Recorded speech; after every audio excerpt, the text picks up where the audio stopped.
Ja, president. Det et gammelt uttrykk som heter at den som steller vugga styrer landet. Og det vel på mange måter det denne saken om kvalitet i barnehager handler om. Høyre vi opptatt av at det fokuseres på kvalitet i barnehagene, slik at barnehagene blir det stedet der våre barn, som vår fremtid, gis et optimalt utviklingstilbud. Høyre mener at full barnehagedekning et viktig mål, men det må ikke gå på bekostning av kvaliteten. Det synes det som at det har gjort ved noen anledninger i det siste. I Høyre mener vi også at private barnehager, som vel utgjør ca. 50% av tilbudet, må behandles på like vilkår som de kommunale. Dette for å sikre kapasiteten og mangfoldet i tilbudet.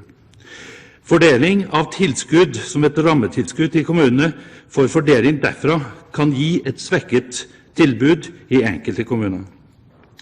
Derfor mener Høyre fortsatt at kommunal stykkpris er et system som best sikrer tilbudet.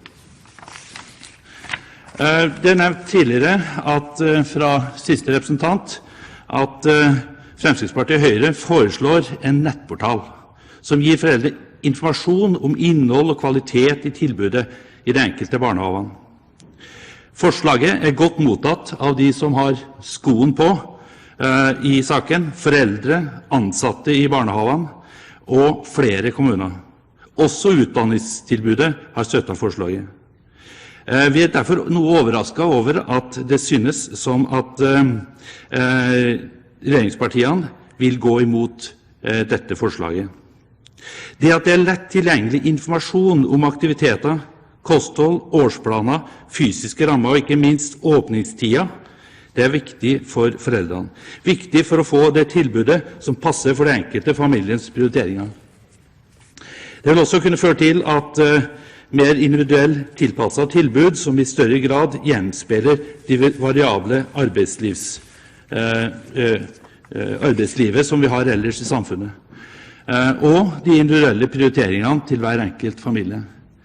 Jeg må si at jeg har lang erfaring både som arbeidsgiver og som arbeidstaker og med små barn, og jeg vet hvilket stress eksempelvis det kan være med å få tilpasset henting av barn i barnehage, der standardisering av åpningstid at barna blir omtrent kastet ut av barnehagen 4:30.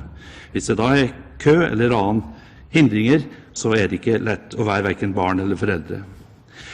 Så derfor synes vi at det er veldig viktig å få også kunne ha et slik informasjon tilgjengelig for hver enkelt. Avslutningsvis, så vil jeg bare ta opp igjen de øvrige forslagene som Høyre har vært med på i innstillingen.